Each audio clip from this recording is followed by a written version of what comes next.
మా వాక్య ధ్యానం యెహోషువ గ్రంథము 7వ అధ్యాయంలో ఉన్నటువంటి మాటలు మనం ధ్యానిద్దాం. ఎవరు మధ్యలో మాట్లాడద్దు, రికార్డ్ అవుతుంది కదా, వాచ్ చేయొద్దు, మౌనం ఉండండి, అందరూ చక్కగా వాక్యం. యెహోషువ గ్రంథం 7వ అధ్యాయం. ఈ వాక్యంలో మనం నేర్చుకోవాల్సినటువంటి విషయం ఏంటంటే, మనం ప్రార్థన చేస్తుంటాం దేవుడికి, దేవుడు ప్రార్థన ఆలకించాడు. మనం కొన్ని పనులు చేస్తాం, ఏం అవవు. మనం ఏమనుకుంటామంటే, దేవుడు నాతో ఉంటే నేను చేసే ప్రార్థన ఆలకించాలి కదా, దేవుడు నాతో ఉంటే నేను చేసే పని అవ్వాలి కదా, నేను చేసిన పని అవ్వట్లేదు, నేను ప్రార్థన చేస్తే పని అవ్వట్లేదు, అసలు దేవుడు నాతో ఉన్నాడా లేడా, నా ప్రార్థన దేవుడు ఆలకించాడా ఆలకించలేదా అనేటువంటి డౌట్లు వస్తుంటాయి కొన్నిసార్లు. ప్రార్థన, ఎవరైనా ప్రార్థన చేస్తే దేవుడు సమాధానం ఇవ్వాలని కోరుకోమా? అందరూ కోరుకుంటాం. ఇంకా ఏంటి, త్వరగా జవాబు ఇవ్వాలి, త్వరగా సమాధానం రావాలి. దేనికోసమైతే ప్రార్థన చేశామో అది వెంటనే అవ్వాలి అని కోరుకుంటాం. కానీ ఎంత ప్రార్థన చేసినా జరగదు. కొన్నిసార్లు ఎంత పని చేసినా కానీ ఫలింపు రాదు, మనకు విషయం రాదు. చదువుకునేటువంటి పరీక్షలో పాస్ అవ్వరు కొంతమంది.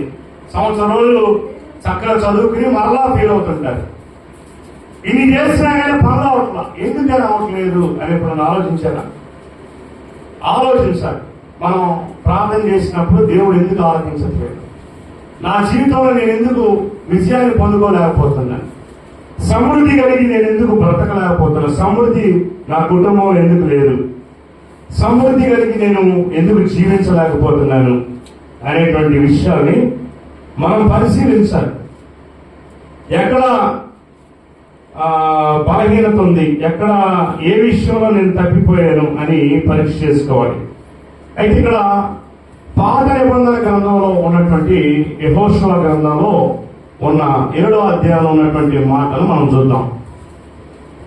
మరి ఎందుకు మనం పాత నిబంధన చదవాలి, ఎందుకు మనం పాత నిబంధనలోనికి వెళ్ళాలి, ఎందుకు పాత నిబంధన, కొత్త నిబంధన ఉందిగా, కొత్త నిబంధన చదువుకోవచ్చుగా, పాత నిబంధన ఎందుకు, ఈ బైబిల్ ఇంతలా ఎందుకు, కొత్త నిబంధన అయితే చిన్నది ఎందుకు, సరిపోతాయి కదా, ఎందుకు మనం పాత నిబంధన కూడా చదవాలి? ఎప్పుడైనా ఆలోచించారా? పాత నిబంధన కొత్త నిబంధన రెండు ఉంటాయి. కొత్త నిబంధన అంటే యేసు ప్రభు వచ్చిన తర్వాత ఉన్నటువంటి దాన్ని కొత్త నిబంధన అంటారు. పాత నిబంధన అంటే యేసుక్రీస్తు రాకముందు ఉన్నదంతా పాత నిబంధన. ఇప్పుడు నాకు అది అవసరమా అని చాలా మంది ఆలోచన చేస్తే, కొంతమంది ఏమంటారంటే అసలు పాత నిబంధనే అవసరం లేదు, కొత్త నిబంధన దాన్ని ఫాలో అయితే చాలు, మనం పరలోక రాజ్యం వెళ్తాం అంటారు. మరి పాత నిబంధన కూడా బైబిల్లో ఎందుకు యాడ్ చేశారు? మరి పాత నిబంధన ఎందుకు పెట్టారు? ఇందుకు మనకి ఆ పాత నిబంధన అవసరమా అవసరం లేదా? యేసయ్య వచ్చిన తర్వాత కదా, యేసయ్య వచ్చిన తర్వాత ఏం చెప్పాడో దాన్ని మనం పాటిస్తే సరిపోతుంది కదా, మళ్ళీ పాత నిబంధన ఎందుకు? ఒకసారి ఆలోచించండి. పాత నిబంధన మనకి అవసరమా అవసరం లేదా? యేసయ్య వచ్చిన తర్వాత కొత్త నిబంధన ఇచ్చాడు కదా, దాన్ని మనం ఫాలో అయితే పరలోక రాజ్యం వెళ్తాం కదా, ఇక పాత నిబంధన ఎందుకు? ఎప్పుడైనా ఆలోచించారా?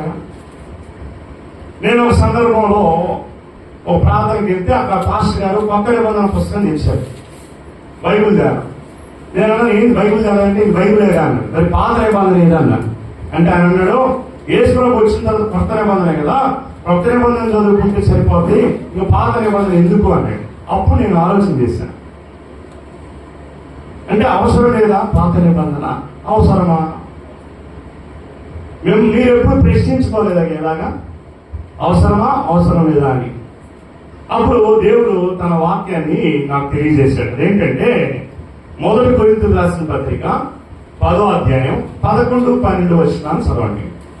1 కొరింథీ 10వ అధ్యాయం 11, 12 వచనాలు.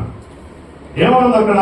ఈ ఈ సంగతులు దృష్టాంతములుగా వారికి సంభవించి యుగాంతమందున్న మనకి బుద్ధి కలుగుటకై వ్రాయబడి ఉన్నాయండి. ఏంటిది? పాత నిబంధన ఎందుకు రాయబడిందంటే ఈ సంగతులన్నీ వారు జరిగి దుష్టాంతాలుగా, అంటే దుష్ట అంతం, అంటే దుష్టులుగా బ్రతికితే వాళ్ళ అంతం ఎలా ఉండిద్ది అనేది వారికి సంభవించి, ఈ సంగతులన్నీ వారికి దృష్టాంతములుగా సంభవించి యుగాంతమందున్న మనకి బుద్ధి కలుగుటకై వ్రాయబడి ఉన్నవి. తర్వాత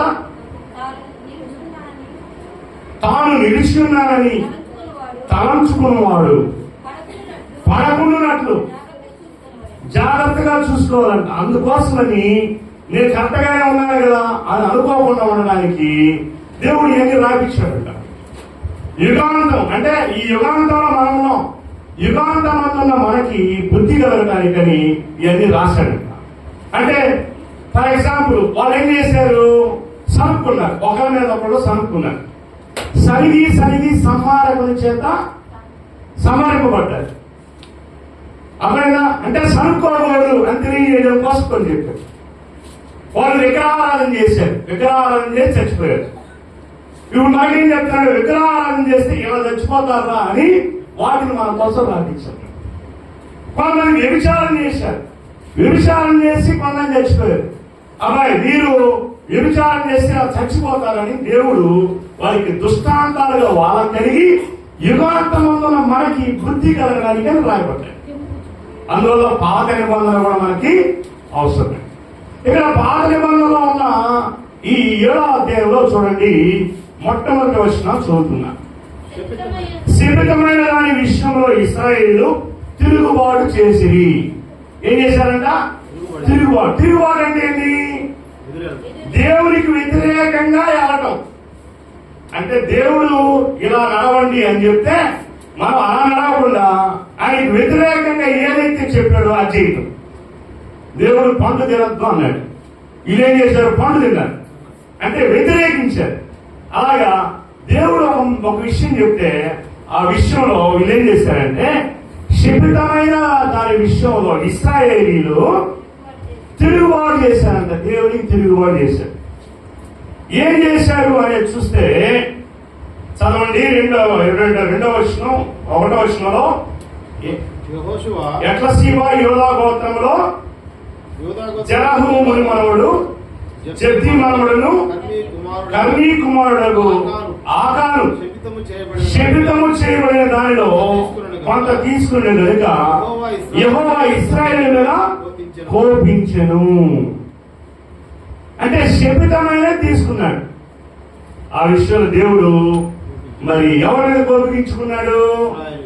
ఆకాను మీద కాదు, ఆకాను మీద కాకుండా ఇశ్రాయేలు అందరి మీద కోపం తెచ్చుకున్నాడు. అంటే ఒకడు తప్పు చేస్తే వాళ్ళని బట్టి ఆ ఇశ్రాయేలీలందరి మీద ఆయన కోపం తెచ్చుకున్నాడు. అర్థమైందా? ఏం చేశాడు అని అంటే చూడండి, మరి శపితమైన దానిలో కొంత తీసుకున్నాడు కనుక యెహోవా ఇశ్రాయేలు మీద కోపం. తర్వాత ఏం జరిగింది? 2వ వచనం, యెహోషువ మీరు వెళ్ళి దేశమును వేగు చూడుడని బేతేలు తూర్పు దిక్కునున్న బేతానేలు దగ్గర ఉన్న హాయి అనే పొలమునకు ఎరుపు నుండి వేగు వారిని పంపగా వెళ్ళి హాయి పొలమును వేగు చూసి యెహోషువ యొద్దకు వచ్చి జనులందరూ వెళ్ళనీక 2-3 వేల మందిని వెళ్ళి హాయిని పట్టుకుని వచ్చు. జనులందరూ ప్రయాసపడి అక్కడికి వెళ్ళలేరా? హాయి వారు కొద్దిగా ఉన్నారు కదా అది. ఇప్పుడు వాళ్ళు ఏం చేశారంటే ఎరికో అనేటువంటి దాన్ని దాటారు. ఫస్ట్ ఎరికో చాలా పెద్ద దేశం అన్నమాట, చాలా పెద్ద పట్టణం. దాన్ని జయించి వచ్చారు. మనకి కూడా ఎలా ఉంటుందంటే ఒక విషయం వచ్చిందనుకో ఇంకా మనం గర్వీగిపోతాం, నన్ను మించిన లేదురా అంటాం. అర్థమైందా? డబ్బులు ఎక్కువ సమృద్ధిగా ఉన్నా, పనులు బాగున్నా, ఏంటి పనులు బాగుండి డబ్బులు బాగుండి తినడానికి బాగుందనుకో కొంత అహంకారం వస్తుంటాం అన్నమాట మనకి. అర్థమైందా? ఆ లక్షణం మనలో రాకూడదు. అలా వచ్చిందంటే అది మనం పతనం అవడానికి కారణం. మనము ఎంత సమృద్ధి ఉన్నా, ఎంత సంపాదించినా, ఎన్ని గొప్ప గొప్ప విషయాలు సంపాదించినా, మనకి ఎంత బ్యాక్గ్రౌండ్ ఉన్నా, మనకెంత చదువున్నా, ఎన్నో గొప్ప ఉద్యోగాలు ఉన్నా, ఎన్ని ఇల్లున్నా, ఎంత బంగారం ఉన్నా, వెండున్నా, ఎంత సమృద్ధి ఉన్నా, మనలో తగ్గింపుతనం అనేది చాలా ఉండాలి. ఎందుకంటే వాక్యం ఏం చెప్తుందంటే తనను తాను తగ్గించుకునేవాడు హెచ్చింపబడును అని వాక్యం చెప్తుంది. అంటే మనం తగ్గించుకుని ఉంటే దేవుడు హెచ్చిస్తాడు. అందుకని ప్రభువైన యేసుక్రీస్తు ఆయన ఒక గొప్ప సింహాసనంలో ఉన్నటువంటి ఆయన, పరలోక రాజ్యంలో అత్యున్నత సింహాసనం మీద ఉన్న ఆయన మన కోసం ఈ భూమి మీద తనను తాను తగ్గించుకునే వ్యక్తుడయ్యాడు. అందుకని దేవుడు ఏం చేశాడు? భూమి మీద ఉన్న అన్ని నామాల కంటే ఆయన నామాన్ని హెచ్చించాడు. ప్రతి ఒక్కరి మోకాలు ఆయన నామంలో ఉండాలి, ప్రతి ఒక్కరి నోరు ఆయన స్తుతించాలి. అంత గొప్పవాడిగా దేవుడు ఆయన ఆశ్రదించాడు. ఎందుకు? తనను తాను తగ్గించుకున్నాడు కాబట్టి. అలాగే మన జీవితంలో మనం కూడా ఎంత తగ్గించుకుంటే అంతగా దేవుడు ఆశ్రదిస్తాడు. తగ్గించుకోకుండా మనం హెచ్చించుకున్నాం అనుకో, మనం తగ్గించబడతాం. అంతే కదా వాక్యం ఏం చెప్తుందంటే నాశనానికి ముందు గర్వము, పడిపోవడానికి ముందు అహంకారం నడిచిందంట. మనం ఎప్పుడైతే అహంకారం వెలుగుంటాం ఆ టైంలో వెంటనే పడిపోతాం. ఇక వీళ్ళు ఎరుకో జయించారు. ఎరుకో పెద్ద పతనం అన్నమాట. దాన్ని జయించాడే వీళ్ళనుకున్నారు మనదేముంది, మనం ఏదైనా కానీ జయించగలం, తిరుగులేదు మనకి అని అనుకున్నారు. మనం కూడా అప్పుడప్పుడు ఏంటంటే ఈ డైలాగ్ ఏమని వాడికి తిరుగులేదురా, తిరుగులేని నాయకుడు అనుకుంటాం కానీ వాడు కష్టం ఓడిపోతాడు. ఎంత పెద్ద నాయకుడు అయినా కానీ ఓటమి రాకుండా గెలిచేవాడు ఎవరు లేడు, ఎప్పటికైనా ఓడిపోవాల్సిందే. అర్థమైనా? కనుక ఇక్కడ మనం గమనించాల్సినటువంటి విషయం ఏంటంటే ఇక ఎరుకోతో పోలిస్తే హాయ్ అనేది చాలా చిన్న పట్టణం. ఆ హాయి పట్టణం రాగానే యెహోషువ అన్నాడు, అయ్యా అటు పోయి వేలు చూసిరండి, ఆ ఊర్లో ఆ దేశంలో ఎంతమంది ఉన్నారో, ఎంతమంది ఎదిగితే దాన్ని జయించవచ్చు ఒకసారి చూసిరండి అనగానే వాళ్ళు పోయి చూసేసి వచ్చి ఆ కొద్ది మంది ఉన్నారు, మనం కొద్ది మంది వెళ్తే చాలు దాన్ని జయించి వస్తాము, అదేముందిలే అన్నారు. అర్థమైందా? యెహోషువ వాళ్ళ మాట్లాడినాడు. వాస్తవానికి యెహోషువ ఏం చేయాలి? దేవుని దగ్గర విచారించాలి. అయ్యా నేను యుద్ధానికి వెళ్ళాలనుకుంటున్నావు, వెళ్ళమంటావా వద్దా అన్నారు. ఎందుకంటే సావుడు కదా, ఆయన సావుడు, ఆయన అడగాలి వెళ్ళమంటావా వద్దా. ఏమేం చేశాడు? వాళ్ళు పోయొచ్చారు కదా, వాళ్ళ మాటని వాళ్ళు చెప్పిన మాట ప్రకారం చేశాడు. ఇప్పుడు దేవుని సేవ చేసేవాడు దైవ సేవకుడు, దేవుని సేవ చేసేవాడు దైవ సేవకుడు. ఆయన చెప్పినట్టు ఈయన నడవాలి కానీ ఈయన చెప్పినట్టు యెహోషువ నడిచాడు. ఇక్కడ ఎవరు మాట్లాడాలి? దేవుడు మాట్లాడాలేనా? ఎవరు మాట్లాడినాడు? జనాలు మాట్లాడినాడు.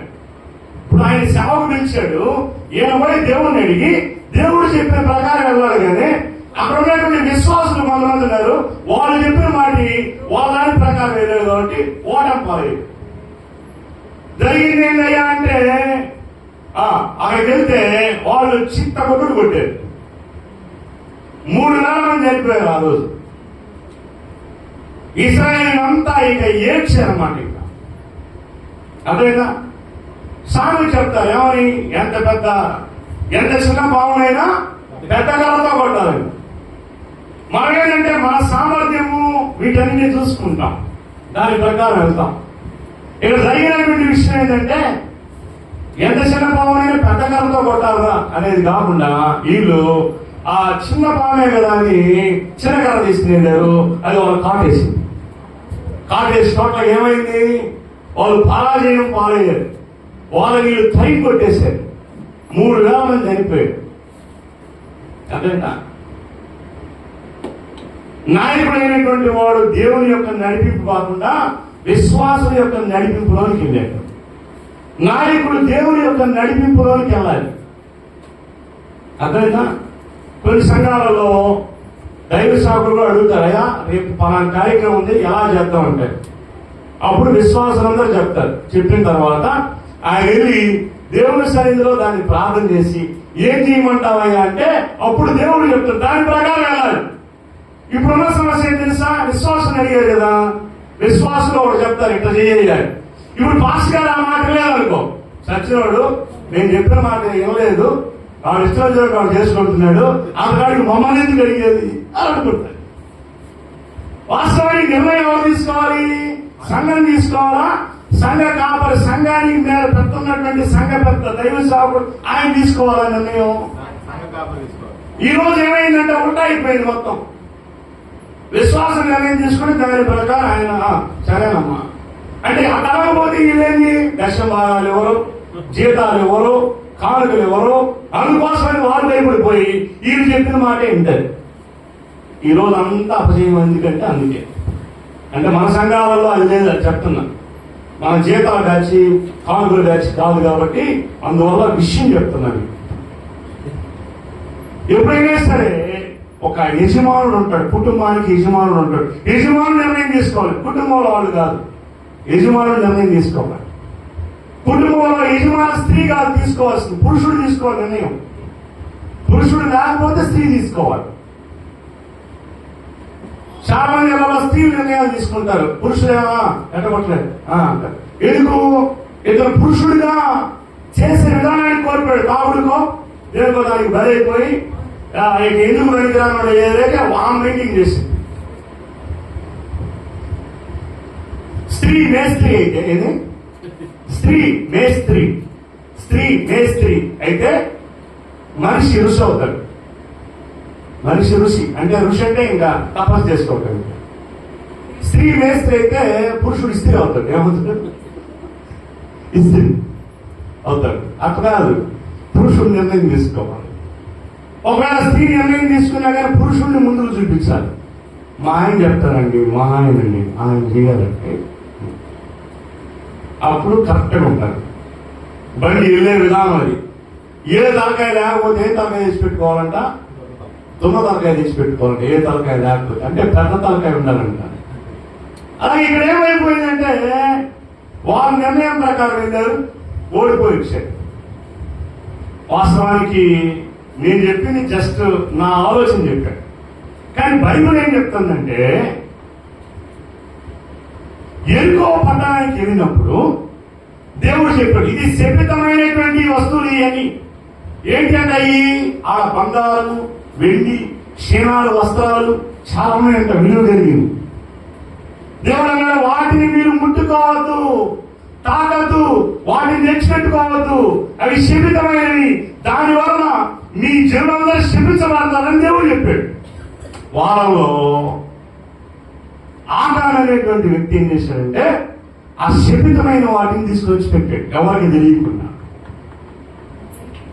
దేవుడు ఏమన్నాడంటే దాన్ని బట్టి దేవుడు కోపగించుకున్నాడు. దేవుడు దాన్ని బట్టి వాళ్ళ పక్షాన లేకుండా ఉన్నాడు. దేవుడు మౌనంగా ఉన్నాడు. యుద్ధానికి పోయినా పోతే పోండరా అన్నట్టున్నాడు. దేవుడు కాపుదల లేకపోతే ఏమైంది? ఓడిపోతాం, గెలుపు రాదు. సో అక్కడ ఓటమి పాలయ్యారు. అది జరిగింది. శపించబడిన దానిలో కొంత తీసుకుని వచ్చారు, దాని సంగతి మర్చిపోయారు, గమ్మున ఉన్నారు, వెళ్ళారు, ఓటమి పాలయ్యారు. చూడండి ఇక్కడ ఏం జరిగిందో మనం చూస్తే 4వ వచనం, 7వ అధ్యాయం 4వ వచనం. కాబట్టి జనులలో ఇంచుమించు 3,000 మంది అక్కడికి వెళ్ళిరి గాని హాయి వారి ఎదుట నిలవలేక పారిపోయి, అప్పుడు హాయి వారిలో 36 మనుషులను హతము చేసి 36 మందిని చంపారు. 3,000 మంది వెళ్తే 36 మంది అంటే దాదాపు 10% ఎగిరిపోయారు. అదైనా హతము చేసి తర్వాత మరియు తమ గవిని యొద్ద నుండి శవారి వరకు వారిని తరిమి మోరాదులో వారిని హతము చేశారు. కాబట్టి జనుల గుండెలు కరిగి నీరైపోయాను. ఏమైపోయిందట? మనం కూడా కొన్నిసార్లు జరుగుతుంటే ఇంట్లో దాన్ని చూసి కరిగి నీరైపోతాం. అయ్యో ఎటు జరిగింది, అటు జరిగింది, ఎటు జరిగింది, అమ్మో ఎంత ప్రమాదం జరిగింది, చచ్చిపోవాల్సింది అక్కడ బతికారు, అమ్మో ఎలా అయిపోయింది, అలా అయిపోయింది, పాము ఎలా అయిపోయింది. జనుల హృదయాలు కరిగిపోయి నీరైపోయినాయి, కరిగి నీరైపోయినాయి. అలాంటి సందర్భాలు జరుగుతుంటాయి ఎప్పుడంటే మనం దేవుని మాట విన్నాం. మన జీవితంలో విజయం ఉంటుందా? ఓటమి పాలవుతున్నాం, నష్టాలు పాలవుతున్నాం, అప్పులు పాలవుతున్నాం, అనారోగ్యం పాలవుతున్నాం. ఎందుకు? కారణం ఏంటంటే దేవుని మాట వినట్లేదు. శిబితమైన అనుభవాలు మన జీవితంలో ఉంటున్నాయి. అందును బట్టే దేవుడు హృదయాలు కరిగి నీరైపోయింది. అప్పుడు తర్వాత చూడండి, యెహోషువ తన బట్టలు చింపుకొని తాను ఇశ్రాయేలు పెద్దలను సాయంకాలం వరకు యెహోవా మందసము ఎదుట నేల మీద ముఖములు మోపి తమ తలల మీద ధూళి పోసుకొనుచు, అయ్యో ప్రభువా యెహోవా, మమ్మల్ని నశింపు చేయడానికి, అమోరీయుల చేతికి మమ్మల్ని అప్పగించడానికి ఈ జనులను యోర్దాను దాటించి ఇక్కడ దాకా తీసుకుని వచ్చావా? ఎందుకు దాటించావు? ఎందుకు తీసుకుని వచ్చావు? మమ్మల్ని చంపేయడానికే తీసుకుని వచ్చావా? కమ్మలు ఆడున్నా కానీ మేము ప్రశాంతంగా ఉండేవాళ్ళం కదా. అయ్యో ప్రభు అని ఏం చేశారంటే నేల మీద ముఖాలు మోపి దుమ్మంతా నెత్తి మీద పోసుకుని ఏడుస్తా ప్రార్థన చేస్తున్నారంట. మనం కూడా ఏం చేస్తామంటే కొన్నిసార్లు ఏడ్చి ప్రార్థన చేస్తాం. అయ్యా ప్రభు ఏం చేసావు, అటు చేసావు, నా బిడ్డకి ఇట్ అయింది, అట్టయింది, నా బిడ్డ ఎట్ అయిపోయింది, అట్టయిపోయింది, లేదా నాకేందా ఎట్ అయిపోయింది, అట్టయిపోయింది, లేదా ఇలా జరిగింది అలా జరిగిందని మనము ఏడ్చి ప్రార్థన చేస్తాం. ఆ సమయంలో దేవుడు మాట్లాడతాడు. అవి మనం వినిపించుకో.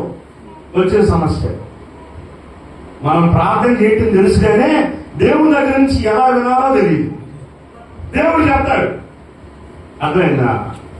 కొన్నిసార్లు ప్రార్థనలో ఉన్నప్పుడు నువ్వు ప్రార్థన చేస్తావంటే ఇప్పుడేగా వాళ్ళందరూ తిట్టొచ్చి ప్రార్థన చేస్తున్నావా, ఒప్పుకోలు చేసావా అని అడుగుతాడు దేవుడు. నువ్వే అది కనపడతావు. నీ బాడీ నువ్వు ప్రార్థన చేస్తాం. ఇప్పుడే పక్కకు పోయి వాళ్ళందరితో తరాలు పెట్టుకుని గందరగోళం చేసి వచ్చి ఉంటాం. మళ్ళీ రంగానే అయ్యా సూత్రం అయినా సూత్రం సూత్రం. దేవుడు ఏమైనా అమ్మ ఇప్పుడు దా తిట్టొచ్చావు కదా, నోరంతా అపవిత్రం అయిపోయింది, నేను అడుగుతావు నన్ను సూత్రం సూత్రం అంటున్నావా? ఏంటమ్మా అంటాడు. అదే మనం వినిపించుకోం. ఇక మనం ఏం ప్రార్థన చేసినా దేవుడు ఏంటో ఆలోచించాడు. ఆయన అంటాడు యెషయా గ్రంథంలో ఏమన్నాడంటే, మీ పాపము నాకు అడ్డుగా ఉన్నాయి, అందువల్ల మీరు ఎంత ప్రార్థన చేసినా నేను వినను, ఒక తిప్పుకుంటాను, చెవులు అసలు వినపడవు నాకు అంటాడు ఆయన. ఎందుకు? మీ పాపాలు నాకు అడ్డుగా ఉన్నాయి అంటాడు. అంటే మనం పాపాన్ని మనం ఒప్పుకోకుండా దేవునికి ఎంత ప్రార్థన చేసినా దేవుడు ఆ ప్రార్థన ఆలకించడు. మొట్టమొదటి నువ్వు పాపాలు ఒప్పుకోవాలి దేవుని సన్నిధిలో. నువ్వు ఎలా ఉన్నావు పరీక్ష చేసుకోవాలి, ఏ స్థితిలో ఉన్నావో పరీక్ష చేసుకోవాలి. ఎక్కడైనా తప్పు జరిగిందేమో అంటే అది నీ ద్వారా కాకపోయినా నీ ఇంట్లో వాళ్ళ ద్వారా జరిగినా కానీ అలా జరగచ్చు. అర్థమైనా? ఇప్పుడు దేవుడు నోవాకు యోనాకు చెప్పాడు, ఏమన్నా నువ్వు నినివే పట్టణం వెళ్తా అన్నాడు. యోనా నినివే పట్టణం వెళ్ళకుండా తర్షీషు వెళ్తా ఉన్నాడు. ఏం జరిగింది? ఆ ఓడలో ఉన్న వాళ్ళందరికీ ప్రమాదం వచ్చింది. యోనా తప్పు చేస్తే యోనా వల్ల ఆ ఓడలో ఉన్న వాళ్ళందరికీ ప్రమాదం వచ్చింది. అలా ఇంటికి ఒకడు ఉంటే చాలు, ఇంట్లో ఒకడు శరీరం ఉన్నాడు అనుకో, వాడి గుండా సకల శాపాలు వస్తుంటాయి, మన మీద సకల దరిద్రాలు వస్తుంటాయి. ఎందుకు? వాడు తాగుపోతాడు, తిరిగిపోతాడు, దొంగతనాలు చేసేవాడు, అబద్ధం ఆడేవాడు, వ్యభిచారం అనుకో, ఆ ఇంటి మీద శాపం వస్తుంది. ఆ ఇంట్లో నువ్వు ఉంటావు, నువ్వు నేను ప్రభువా ప్రభువా అని అంటావు. దేవుడేమో ఆలోచించదు. అందుకని ఏం చేయాలి? ఏ కుటుంబాన్ని మనం చూసామనుకో, ఏమి ఎలా ఉన్నాడు? ఒకవేళ నేనేమన్నా పాపం చేసి నీకు ఆయాసకరంగా ఉన్నానేమోనయ్యా, నన్ను క్షమించు. ఒకవేళ నా పిల్లలు ఏమన్నా తెలుసో తెలియకో ఏమైనా తప్పు చేశారేమో అని వాళ్ళందరి నిమిత్తం, కుమారుల నిమిత్తం, కుమార్తెల నిమిత్తం అరుణోదయాన్ని లేచి ఆయన ప్రార్థన చేసేవాడు. అందువల్ల భూమి మీద ఏవు అంత ధనవంతుడైపోయాడు. అందుకని ఏవు రాసిన గ్రంథంలో ఏమనుంటుందంటే, నీ నీతిని బట్టి నీ గుడారం వర్ధిల్లుతుంది. స్తోత్రం చెప్పండి, హల్లెలూయా. నీ నీతిని బట్టి నీ గుడారం వర్ధిల్లుతుంది. నువ్వు ఎంత నీతిగా ఉన్నావో అంతగా నీ గుడారం వర్ధిల్లుతుంది. ఇప్పుడు మన గొంతులో నీతిగా మన గొంతులో ఉన్న వాళ్ళకంటే నీతిగా ఉన్నావా? ఇంకేముంటాం మనం? ఈ రోజున పేదరికం, దరిద్రము, ఏ పని చేసినా కలిసి రావడానికి కారణం ఏంటి? నీతి లేదు. దేవుడు అన్నాడు, నీ నీతిని బట్టి నీ గుడారం వర్ధిల్లుద్ది అన్నాడు. ఏవు నీతి ఎలా ఉంది? తూర్పు దిక్కున అంతటి నీతిమంతుడు లేడు, భూమి మీద లేడంట. అందుకనే భూమి మీద అందరికంటే ఏవు అంత ధనవంతుడు ఉన్నాడు. ఊజు దేశమందు, తూర్పు దేశమందు రాసున్నాడా? ఊజు దేశం రాస్తుంది, తూర్పు దేశమందు అతనికంటే గొప్పవాడు లేరండి. అతను అంత ధనవంతుడు అయ్యాడు. ఎందుకు అయ్యాడు అంటే ఏవు ఇల్లు నీతి కలిగిన ఇల్లు. ఏవు నీతిమంతుడుగా ఉన్నాడు, నీతిని అనుసరించి బ్రతికాడు. కాబట్టి ఏవు యొక్క గుడారము వర్ధిల్లింది, సమృద్ధి కలిగి ఉన్నాడు. అందుకని ఆయన నీతి ఏ స్థాయిలో ఉందంటే పరలోక రాజ్యంలో కూడా డిస్కషన్ చేసుకున్నారు ఆయన గురించి. సాతాను గారు భూమి మీద తిరిగి వస్తుంటే ఎక్కడి నుంచి తిరిగి వస్తున్నావు అనగానే సాతాను గారు భూమి మీద ఇటువంటి తిరిగి వస్తున్నాను. అయితే నువ్వు నా సేవకుడిని ఏవు సంగతి నువ్వు గ్రహించవా? అతడు నీతిమంతుడును, యథార్థవర్తనుడును, చెడుతనమును అసహించుకున్నవాడు.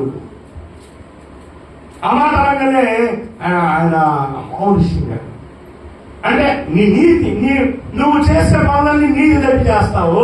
నీతి అసలు ఉండదు. నీ ఇష్టానుసారం బతుకుతావు, అబద్ధాలు దొంగతనాలు చేస్తావు, బూతులు మాట్లాడతావు, వ్యభిచారం చేస్తావు, అన్నీ చేస్తావు. దేవుడు ఏదో నన్ను ఇంకా ఆశ్రయించరా, దేవుడు నన్ను దీవించరా, నా పిల్లకాయలు దీవించరా. నువ్వు చర్చికి వెళ్తున్నావు, బాగానే ఉంది. చర్చికి వెళ్తున్నావు, వీటన్ని విడిచిపెట్టావా? విడిచిపెట్టకుండా నువ్వు ఎంత ప్రార్థన చేసినా, విడిచిపెట్టకుండా నువ్వు ఎన్ని చేసినా దేవుడి యొక్క ఆశీర్వాదం నీకు రాదు. నీకు ఆశీర్వాదం రావాలంటే నీ చేతులు పరిశుద్ధం అవ్వాలి. దేవుడిచ్చే ఈ ఆశీర్వాదం నీ చేతిలోకి అయినవాలంటే నీ చేతులు నిండా ఏముంది? బోధలంటే ఈ మెట్టంతా ఉంది, మురికుంది. కావలో చేయబెట్టి అటు ఇటు తీసావు, ఈ చేతులన్నీ అపవిత్రమైంది. దేవుడి దగ్గరికి వెళ్ళి అయ్యా నాకు తినడానికి అంటే ఆయన ఆహారం తీసి నీ గుడాన్ని చూస్తే నీ చేతులు ఎలా ఉన్నాయి? అయ్యో బోధయ్య ఉన్నాయి, అపవిత్రమైంది, మురికి నీ చేతులు కంటుంది. ఆయన ఇష్టం తినగలదాన్ని. అయ్యా ఇవ్వు, అయినా పర్లేదు, ఈ మురికితోనే తింటా, కాలం ఆ వాసనతో తినేస్తా. అయినా ఆయన అటు తినేది పందులు. నువ్వు తినడానికి లేదు, నువ్వు మనిషి, నువ్వు అలా ఉండకూడదు. పందులు తింటే అట్లా నువ్వు తినకూడదు. నువ్వు పరిశుద్ధంగా ఉండాలి. పందులు వేరు, నువ్వు వేరు. నువ్వు నా బిడ్డవి, నువ్వు నా కుమారుడివి, దేవుని కుమారుడివి, నువ్వు దేవుని కుమార్తె. నువ్వు పరిశుద్ధంగా ఉండాలి, నువ్వు నీతిగా ఉండాలి, నువ్వు భక్తిగా ఉండాలి, నువ్వు యథార్థంగా ఉండాలి, నీతి తప్పకుండా ఉండాలి. నువ్వు అలా ఉంటే నేను నిన్ను దీవిస్తా, నిన్ను ఆశీర్వదిస్తా. నువ్వేం అలా ఉండవు, ప్రార్థన చేస్తానంటావు, బైబిల్ చదువుతావు, నీతి ఆడుంది, నీతి లేదు. దేవుడు అంటున్నాడు, నువ్వు ప్రార్థన చేసినప్పుడు నీ ప్రార్థన నేను వినను, నీ ప్రార్థన మీద నా చెవులు ఉంచును, నేను ముఖం తిప్పుకుంటానంటున్నాడు దేవుడు. యెషయా గ్రంథంలో చెప్తాడు, నీ పాపములు నాకును నీకును అడ్డుగా ఉంది, నువ్వు ఆ పాపాలు తొలగించుకో, వాటిని విడిచిపెట్టు, అప్పుడు నేను నిన్ను దీవిస్తా, నిన్ను ఆశీర్వదిస్తా. దేవుడు చెప్పే మాట అది. ఇక ఈయన కూడా ఏం చేశారు? యుద్ధానికి వెళ్ళారు కానీ ఓటమి పాలైపోయారు. ఎందుకు? దేవుడు వాళ్ళ లేడు, వాళ్ళు పాపంలో బ్రతుకుతున్నారు, శపితమైన వాళ్ళ జీవితంలో ఉన్నాయి. అయితే అందును బట్టి దేవుడు వాళ్ళకి విజయాన్ని వాళ్ళ అపజయం వచ్చేసింది. ఇక తర్వాత ఏం జరిగింది చూడండి. తర్వాత ఈ తర్వాత చదువుదాం. ఇక్కడ అంటున్నాడు, అయ్యా ప్రభువా, మమ్మల్ని నశింపజేయనట్టు అమోరీల చేతికి మమ్మల్ని అప్పగించినట్టు ఈ జనులకు ఈ యోర్దాను నీవెందుకు దాటించినవి? మేము యోర్దాను అవతల నివసించుట మేలు. ప్రభువా కనికరించుము. ఇశ్రాయేలీయులు తమ శత్రువులుట నిలవలేక వెనుకకు తిరిగిపోయారు. మేమేం చెప్పగలము? దేవుడు అంటున్నాడు, నువ్వేం విత్తుతావో అదే పంటని వస్తావు. అందుకని రోమిలకు రాసిన పత్రికలో దేవుడు అంటాడు, 14:7 రోమా 14:7 రోమా 14:7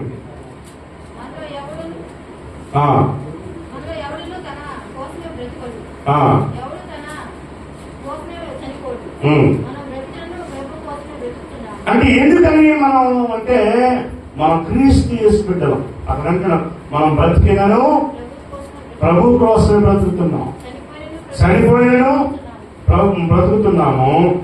ఆ, చనిపోయినను ఆ, బ్రతుకు కోసం తెలుపవచ్చు. ఆ.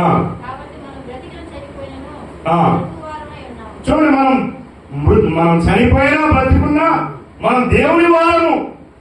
ఈ మాట లోకంలో ఉండే వాళ్ళకు ఉండదు. మనం దేవుని బిడ్డలం కాబట్టి దేవుడు ఆయన బిడ్డలు ఎలా ఉండాలో అలా ఉండాలని ఆయన కోరుకుంటాడు. మనం లోకంలో నన్నులాగా ఉంటాం. వాళ్ళకి మనకి పెద్ద తేడా ఏమి ఉండదు. వాళ్ళు ఎలా ఉండాలో మనం కూడా అలాగే. ప్రత్యేకంగా ఉన్నావు నువ్వు, అదేమన్నా చూస్తున్నా. ప్రత్యేకంగా ఉన్నావు మనం ఏమన్నా ఉందా? ప్రత్యేకత ఉందా? అందరిలానే ఉన్నాం. దేవుని బిడ్డలు ఎలా ఉంటారు? ప్రత్యేకంగా ఉండాలి కదా. దేవుడు ఏమన్నాడు? లోకములో నుంచి వేరై రక్షణ పొందండి అన్నాడు. ఇంకా ఆయన అన్నాడు, మూర్ఖులైన ఈ తరం వారికి వేరై రక్షణ పొందండి అన్నాడు. వేరయ్యామా మనం? లోకంలో నుంచి వేరయ్యామా? లేదా లోకంతో కలిసిపోయి బతుకుతున్నామా? ఎట్లా ఉన్నాం మనం? లోకంలో వేరే అందరిలానే ఉన్నాం. అందరూ ఓట్లు డబ్బులు తీసుకుంటున్నాం, మనము తీసుకుంటున్నాం. అందరూ ఆఫీసులకు పోయి లంచాలు ఇస్తున్నా, మనమే ఇస్తున్నాము. అందరూ దొంగతనాలు చేస్తున్నా, మనము చేస్తున్నాము. అందరూ అబద్ధాలు మనం ఆడుతున్నాము. ఏం తేడా ఏముంది? ఆయన ఏమన్నాడు? మీరు లోకంలో నుంచి వేరండి, ప్రత్యేకంగా ఉండండి, లోకంలో నుంచి వేరే రక్షణ పొందండి అన్నాడు ఆయన. అట్లలేమే మనం. అందుకనే లోకంలో వాళ్ళు కష్టపడినట్లు మనం కూడా పాటుపడుతున్నాం. వాళ్ళు కష్టాలు పడుతున్నారు, వాళ్ళు తిప్పలు పడుతున్నారు, మనం కూడా తిప్పలు పడుతున్నాం. వాళ్ళు గుడికి వెళ్తున్నాం, నువ్వే చర్చికి వెళ్తున్నావు. ఏంది తేడా? ఎప్పుడన్నా ఆలోచించావా? వాళ్ళు వాళ్ళలో భార్య భర్తలు అయితే కొట్టుకుంటారు, కనుక్కుంటారు. నువ్వు కూడా కొట్టుకుంటారు, తనుకుంటున్నాడు. తేడా ఏముంది? దేవుడు ఏంటంటే లోకంలో నుంచి వేరామండి. ఎందుకంట చూడండి, ఇక్కడ 10వ వచనం అంటాడు, అయితే నీవు నీ సహోదరునికి తీర్పు తీర్చనేలా, నీ సహోదరుని నిరాకరింపనేలా, మనమందరము దేవుని న్యాయపీఠం ఎదుట నిలుతుము. దేవుని న్యాయపీఠం ఎదుట మనం నిలబడతాం. అప్పుడు ఏం సమాధానం చెప్తాం మనం? ఏం సమాధానం మనం చెప్తాం?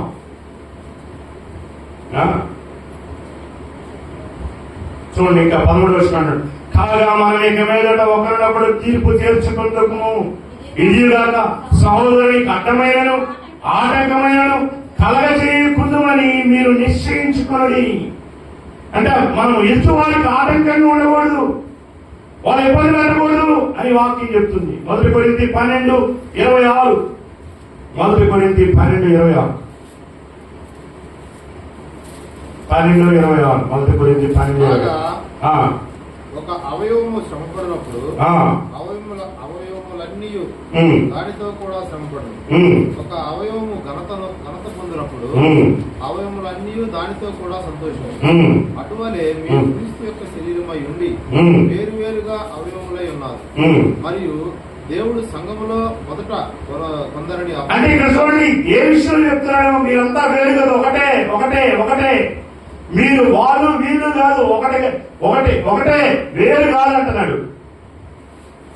ఇప్పుడు ఆ విషయం చెప్తున్నాను నేను. అంటే ఏక శరీరము. ఇప్పుడు తప్పెవరు చేశారు? ఆకారం తప్పు చేస్తే ఆకారం తప్పు చేసిన దాన్ని బట్టి ఇశ్రాయేలు అందరి మీద శాపం వచ్చింది. అంటే ఆ శరీరంలో వాడే కదా ఆకారం. ఒక అవయవం తప్పు చేసింది, ఒక అవయవం దెబ్బతినింది, దాన్ని బట్టి శరీరం అంతా నొప్పి. ఇప్పుడు కాలు ఏళ్ళకి దెబ్బ తగిలింది అనుకో, ఒళ్ళంతా నొప్పి ఉండదా ఉండదా? శరీరం అంతా స్పందించిందా లేదా? ఆడాడ కాలు దెబ్బ తగిలి కళ్ళ మీద నీళ్ళు ఎందుకు వస్తుంది? అంతా ఏక శరీరం. అలాగే ఒక కుటుంబం అనేది ఏక శరీరం. కుటుంబంలో వాడు ఒకటి తప్పు చేస్తే ఆ కుటుంబం మీద, సంఘంలో ఒకటి తప్పు చేస్తే అదంతా సంఘం మీద. అలాగే ఇశ్రాయేలు ఒకటి తప్పు చేస్తే అదంతా ఇశ్రాయేలు మీదకి వచ్చింది. ఇప్పుడు చూడండి ఏం జరుగుతుందో తర్వాత. ఆయన ప్రార్థన చేస్తా ఉన్నాడు. ప్రార్థన చేస్తామంటే ప్రభువా కనికరించుము. ఇశ్రాయేలు తమ శత్రువులు ఎదుట నిలువలేక నిలువలేక ఇశ్రాయేలు తమ శత్రువుల మీద నిలవలేక వెనుకకు తిరిగినందుకు నేనేం చెప్పగలను? నేనేం చెప్ప అంటే నాయకుడే నేనేం చెప్పాలో చెప్పు. వాళ్ళు ఎలా తిరిగితే అంటున్నాడు. మరి నువ్వు ముందు దేవుడి దగ్గర ప్రార్థన చేయలేదా? ఎలా వద్దని నేనేం చెప్పమంటా అంటాడు యెహోషువ అని. తర్వాత కనానీయులను ఈ దేశ నివాసులందరూ విని మమ్మల్ని చుట్టుకుని మా పేరు భూమి మీద తుడిచివేసి ఘనమైన నీ నామాలు గురించి ప్రార్థింపగా ఏంటంట నువ్వేం చేస్తా ఉంటాను అంటే ఆయన ఉద్దేశం ఏం తెలుసా? నువ్వు ఇట్లా ఓటడిస్తే రేపు జనాలకు ఏం చెప్పుకోవాలి? మేము ఓటమి వచ్చిందంటే నువ్వేం చెప్పుకుంటావు జనాలందరికీ? మా జనాలు నా ప్రజలు అన్నట్టువే నీ ప్రజలు ఓటమి పాలైతే నువ్వేం చేస్తావు? దానికి నువ్వేం సమాధానం చెప్తావు చెప్పు అంటున్నాడు. ఎవరు? యెహోషువ. అప్పుడు ఆయన ఏమంటారు తెలుసా? యెహోవా యెహోషువతో ఇట్లా నేను లెమ్ము ఇక్కడ ముఖము నేల మోపుకుంది. అప్పుడు ఆయన ఏమంటున్నాడు? ఆయన ఏంది? మోకాలు వేసి తలకాయ నేలని పెట్టి, అయ్యా ఏం చెప్తాను మమ్మల్ని ఇట్లా ఒరింపు చేస్తే? నీ పేరు ఎట్లా పోయింది? నీ పనులు ఏం కావాలా? మేము నీ బిడ్డలం కదా ఏంటంటే అప్పుడు ఆయన యెహోషువ పైకి అని ఏమన్నాడు? ఇశ్రాయేలు పాపం చేసి ఉన్నారు. వారితో చేసిన నిబంధనలు వారు మీరి ఉన్నారు. నేను వారితో చేసిన నిబంధనలు మీరారు. శపితమైన దానిలో కొంత తీసుకుని వచ్చి అబద్ధమాడి ఏం కాలేదని చెప్పారు కానీ శపితమైన దాన్ని తీసుకుని వచ్చి ఆడ పెట్టుకుని సామాన్లో దాన్ని ఉంచుకుని సామాన్లో దాన్ని దాచిపెట్టుకుని కాబట్టి ఇశ్రాయేలు శాపగ్రస్తులై అందువల్ల శాపగ్రస్తులై తమ శత్రువుల ఎదుట నిలబడలేక శత్రువుల ఎదుట వెనుకకు తిరిగి శాపగ్రస్తులైన వారు మీ మధ్య ఉండకుండా. ఇప్పుడు ఈ దేవుడు ఏమంటాడంటే ఆ శాపగ్రస్తులు ఎవరో వారిని మీ మధ్య లేకుండా మీరు వారిని నిర్మూలన చేస్తేనే తప్ప నేను మీకు తోడై ఉండను. మీరేమన్నా అయ్యా ఏం తెలిసి రావట్లా? ఏం తెలిసి రావట్లేదు. పనువసం ఉంటుందా? ఏంటంట పనువసం ఉంటుందా? ఎంత చేసినా కలిసి రావట్లా. ఏంటో పాస్టర్ గారు చేపిస్తాం ప్రార్థన. పాస్టర్ గారు కాదు, పోపు జానపాలు చేసినా పని అవుతుంది. అదైనా ఒక సందర్భం ఉండేది. ఆయన మాట్లాడతా మోషే ఆరోనులు అడ్డుపడినా నేను వాళ్ళ ప్రార్థన వెళ్ళను, నేను వాళ్ళని విసుక్కున్నాను, వాళ్ళు ఇంకా పాపంలో బతుకుతున్నాను. మోషే నువ్వు ప్రార్థన చేయాలి పదవు. ఆరోను యెహోషువలు అడిగాను. యెహోషువ ఎట్లంటాడు? మౌరుడా సూర్యచంద్రుని ఆగిపోతాడు ఆయన అంటే ఆగిపోయారు. మనోళ్ళే దానికి దండ పెడుతుంటారు. అయ్యో సూర్యుడో చంద్రుడో ఏ సూర్యుడో ఆగిపోడా. అది మన రేంజ్.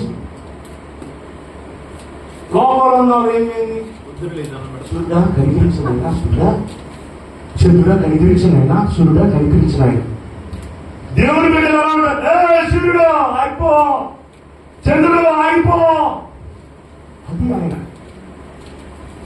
మనం అందుకోసం దేవుడు పిలిస్తే మనమే సామ్రాణి పోయేస్తున్నాం. ఎలా బ్రతకడానికి దేవుడు పిలిచాడు, మనం ఎలా జీవిస్తున్నాం?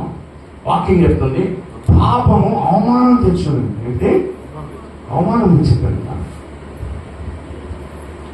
నీతిమంతుడు సింహం వలె ధైర్యం ఉంటాడు.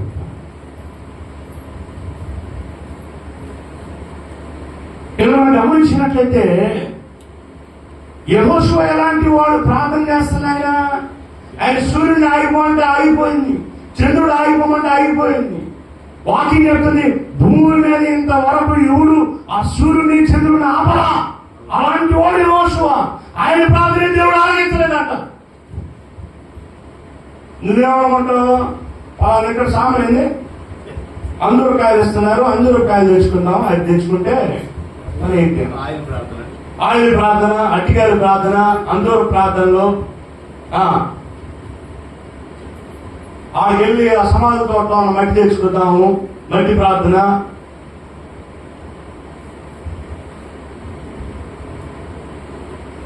ముందు నీలో ఉన్న దాన్ని తీసేసుకోకపోతే పాస్టర్ గారు కాదు, పోప్ జాన్ పాల్ ప్రార్థన చేసినా దాన్ని దేవుడు ఆకర్షిస్తుంది.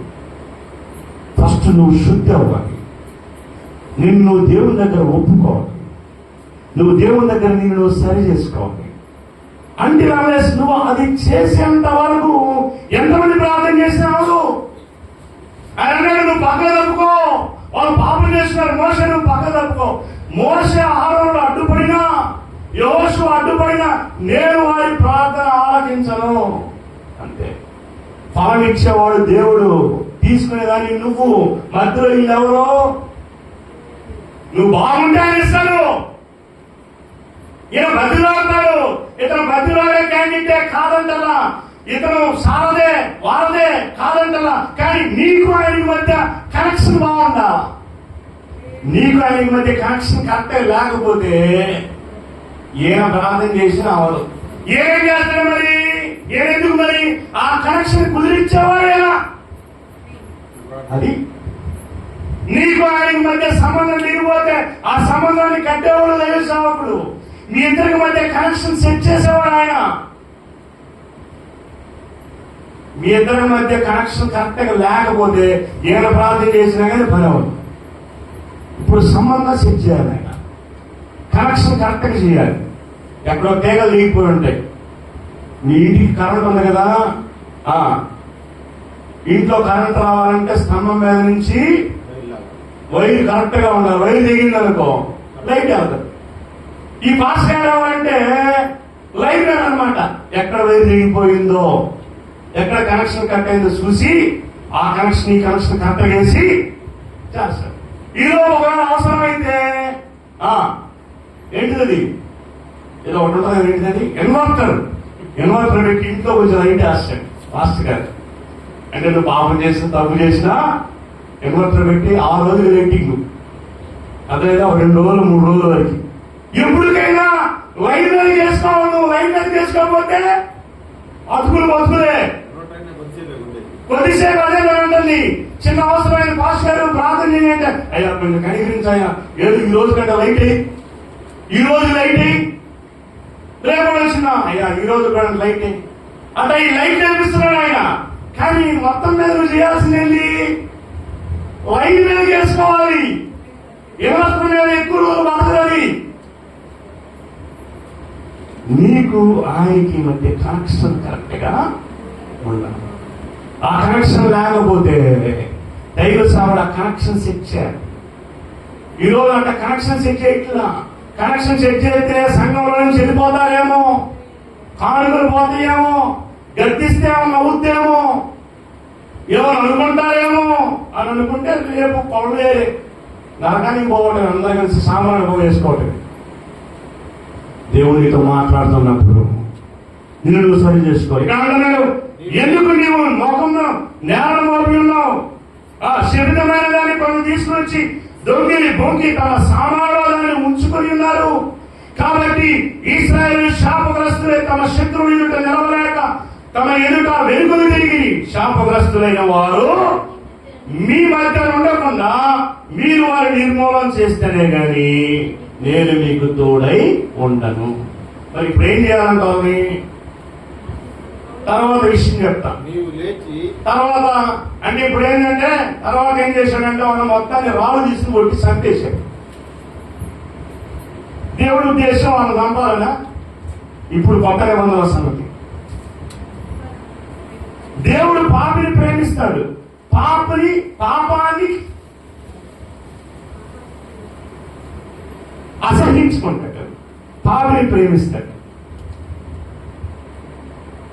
మరలా చెప్తున్నా, నీలో ఉన్న పాపాన్ని ఆయన ద్వేషిస్తున్నాడు కానీ నిన్ను కాదు.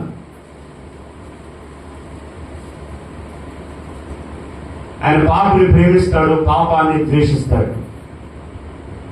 ఆయన నిన్ను ప్రేమిస్తున్నాడు కాబట్టి ఈరోజు నీ మీద జాగ్రత్త చూపిస్తున్నాడు, కనికరాన్ని చూపిస్తున్నాడు.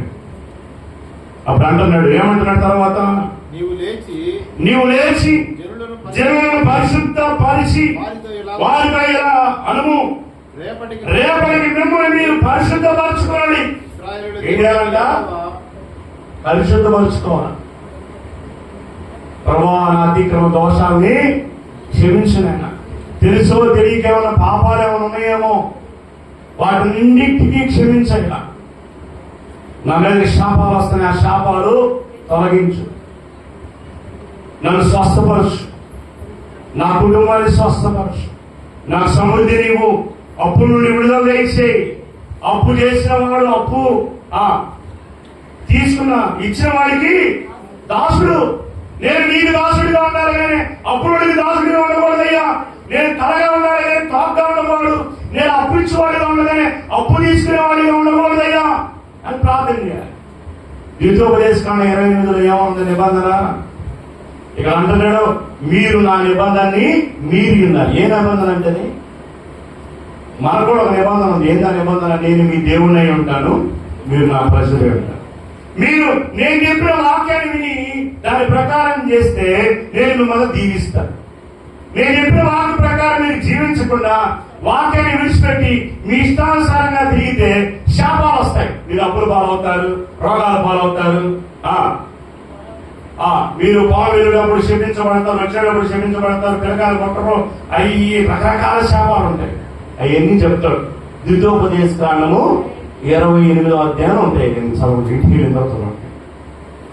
దేవుని మాట విని ఆయన ప్రకారం నిబంధనలో ఉంటే నువ్వు దీవించబడదు. దేవుని మాట వినకుండా ఆయన నిబంధన ఉల్లంఘించి బయటకు వచ్చామనుకో ఈ శాపాలన్నీ నీ మీదకి వస్తాయి అంటాడు. కనుక మనం గమనించాల్సింది ఏంటంటే దేవుని మాట మనం వింటున్నామా లేదా, ఆయన నిబంధనలో మనం ఉన్నామా లేదా అని పరీక్ష చేసుకోవాలి.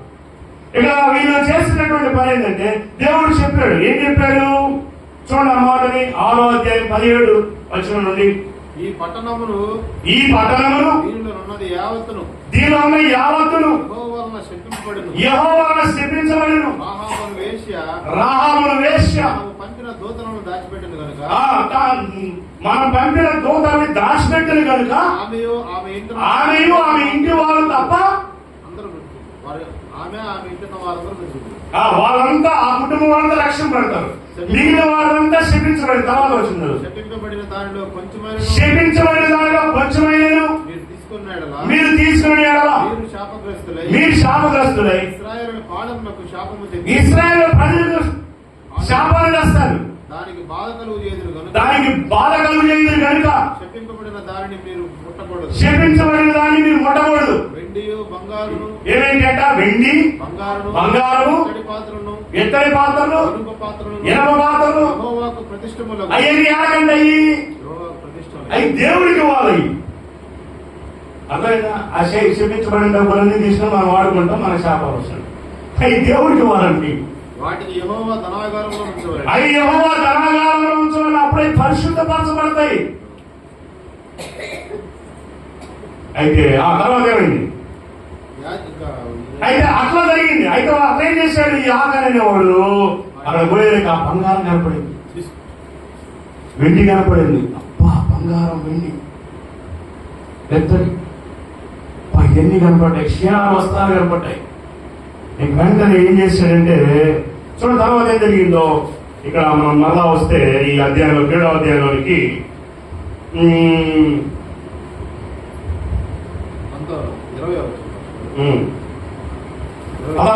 కాబట్టి యెహోషువ ఉదయాన్నే లేచి ఇశ్రాయేలు గోత్రముల వారి దగ్గరకు రమ్మన్నప్పుడు యూదా గోత్రం పట్టబడెను. యూదా వంశముల దగ్గరకు రప్పించినప్పుడు జరహీలు వంశం పట్టబడిను. జరహీలు వంశం అంటే ఇన్ని వంశాలు దాటి ఆయన దగ్గర కావాలి. వాళ్ళందరూ పరిశుద్ధపరచుకుని ఆయన దేవుడి సన్నిధికి వస్తే అప్పుడు దేవుడు వాళ్ళు ఎవరో తప్పు చేశారని దేవుడు చెప్తాడు. అర్థమైందా? చూడండి ఆ తర్వాత కష్టం అతని ఇంటి పురుషులు వరుసగా వచ్చి రక్షింపబడినప్పుడు యూదా గోత్రముడు జరహముని మనుడు జబ్ది మనుడు కర్మీ కుమారుడు ఆకాను పట్టబడను. అప్పుడు యెహోషువ ఆకానుతో ఏమండి ఆ పిలుపు తీశారు. ఎలా పిలిచాడు? అదే ప్లేస్ లో ఇంకెవరి నుండి ఏమంటాం ఎలా ఇంతమంది తెచ్చుకోవడానికి కారణమయ్యో అని చెప్పి 4 ఊరి మాటలు కలిపి తిట్టి గందరగోళం చేస్తాడు. కానీ ఇక్కడ సావుడు ఎలా చూస్తుంది? నా కుమారుడా, నా కుమారుడా, నా కుమారుడా, ఇశ్రాయేలు దేవుడైన ఇశ్రాయేలు దేవుడైన యెహోవా మహిమను చెల్లించి యెహోవాకు మహిమ చెల్లించి ఆయన ఎదుట ఒప్పుకొని నీవు చేసిన దాన్ని మరుగు చేయక నాకు తెలుపుమని నిన్ను వేడుకొచ్చున్నానని చెప్పగా సావుడు బతిలాడుతున్నాడు. అయ్యా, ఏ తప్పు చేశానైనా, ఏ పాపం చేశానైనా చెప్పు నాయన. బతిలాడుతున్నాడు. ఒప్పుకోరా దేవుడి దగ్గర, బాగుపడతావు. బతిలాడుతున్నాడు. అని బతిలాడుకునగా ఆకాను యెహోషువతో ఇశ్రాయేలు దేవుడైన యెహోవాకు విరోధముగా నేను పాపము చేసిన నిజము, దోపుడు సొమ్ములో ఒక మంచి షీరారు పై వస్త్రమును 200 తులాల వెండి, 50 తులముల ఎత్తుగల ఒక బంగారు ఎందుకంటే ఇంత కష్టం చేస్తాం. ఒక్క దొంగతనం చేస్తే మొత్తం పోతుంది. ఆ కళ్ళ బంగారం ఎన్ని బాగా కనపడేంట. ఒక్కడ కానీ కొట్టేస్తే చాలు రా, లైఫ్ లో సెటిల్ అవచ్చు అనుకున్నట్టున్నాడు. 50 తులాల ఎత్తు బంగారు కమ్మెట్, 50 తులాల ఎత్తు బంగారు కమ్మి లేపేశాడంట. నాకు తెలిసే కోట్లో ఉంటాయి ఇప్పటికి. ఇప్పుడు అమౌంట్ ₹1,00,00,000 ఇప్పటికీ కూడా. అంటే ఆయన ఏమనుకున్నాడు, ఇదంతా ఎందుకు, ఒక్కసారి లేపేస్తే చాలు సెటిల్ అయిపోవచ్చు అనుకున్నాడు. మనం కూడా అట్లాంటి అవకాశాలు దేవుడు చూపిస్తాడు, పరీక్షిస్తాడు. అర్థమైందా? డబ్బులు కనపడతాయి, కట్టలు కనపడతాయి. అర్థమైందా? ఆ పని చేస్తామంటే వాళ్ళు కనపడతాయి. ఎత్తే అంటాడు అపవాది గారు. నువ్వేం చేయాలి? నేను దేవుడు బిడ్డని వాటిని ముట్టుకోకూడదు, అపవిత్రమైనవి, శీతమైనవి అని పరీక్షిస్తాడు దేవుడు. అర్థమైందా? తర్వాత బంగారు కమ్మిని నేను చూసి వాటిని ఆశించి తీసుకుంటున్నది. అదిగో అసలు చూస్తేనే పాపం అండి. వాక్యం ఏం చెప్తుందంటే, ఆదాము అవలో ఎందుకు పాపం చేశారు? అవ ఎందుకు పాపం చేసింది? పండు రమ్యంగా కనపడిందంట. అవనుకుందో అది కోసుకుని తింటే కదా పాపం. చూస్తే పాపం కాదు, చూడవచ్చు. చూసింది. తర్వాత ఏం చేసింది? దేవుడు తినద్దన్నాడు, తాకద్దని అనలేదుగా. చూసింది, తాకింది. అదే ఉంది. దేవుడు తినద్దన్నాడు కానీ తీర్థం లేదుగా, తీర్థం అనుకుంది. లాస్ట్ లో తినేసింది. పాపం కూడా అలాగే ఉంటుంది. అర్థమైందా? దేవుడు చూడటం లేదుగా, చూడతాం. దేవుడు తాకద్దం లేదుగా, తాకుదాం. అతను పాపం పడిపోతాం. అంటే అపవాది ముందు ఎలా స్టార్ట్ చేస్తాడు? పాపము కాని దాని నుంచి స్టార్ట్ చేస్తాడు. చేసి నల్లగా తీసుకుని పాపం చేసినట్టు చేస్తాడు. అది అపవాది యొక్క యుక్తులు. వాటిని మనము గ్రహించాలి. అయితే ఇతర ఏం చేసినంట? వాటిని చూసి ఆశించి తీసుకొని అదిగో నా డేరా మధ్య అది భూమిలో దాచబడి ఉన్నది, ఆ వెండి దాని క్రింద ఉన్నదని ఉత్తరం ఇచ్చి తాను చేసినదంతా ఒప్పుకొనెను. అందులో వాళ్ళు పరిగెత్తుకుని పోయి ఆ డేరా చూసినప్పుడు ఆ డేరాలో దాచబడి ఉండేను, ఆ వెండి దాని క్రింద ఉండేను. కాబట్టి వారు డేరా మధ్య నుండి వాటిని తీసుకుని యెహోషువ యొద్దకు తీసుకుని రాగా యెహోషువ సన్నిధిని ఉంచిరి. తరువాత ఆ యెహోషువ ఇశ్రాయేలు అందరూ జనకుమారుడు ఆకాను ఆ వెండిని, ఆ పై వస్త్రమును, బంగారు కమ్మిని, ఆకాను కుమారులను, జాతిగణాల ఆకాను కుమారులను, కుమార్తెలను, ఎద్దులను. ఏమంటే ఎద్దులు కాదు ఏం చేసింది? తప్పు చేసింది ఆకాను కదా. వారి పిల్లలు ఏం తప్పు చేశారు? మనం ఏమనుకుంటాం? తప్పు మనం చేసాం, మనతో పోయింది అనుకుంటాం. పిల్లలు వాళ్ళ భవిష్యత్తు ఏంది? ఇక్కడ శిక్ష ఎలా వచ్చింది కదా? ఆకాను తప్పు చేస్తే ఆకాను కుమారులను, కుమార్తెలను, ఎద్దులను, గాడిదలను, మందలను, చివరి డేరాలంట. ఆకాను ఇంటి మీద చూసాడు డేరా. డేరాను కూడా తీసుకొని వచ్చి కలిగిన సమస్తమును పట్టుకుని ఆకోరులను తీసుకుని వచ్చింది.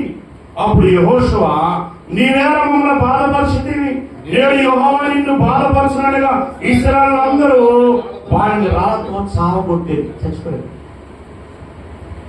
అంటే ఆకాను చేసిన తప్పుకి కుటుంబం మొత్తం నాశనం అయిపోయింది.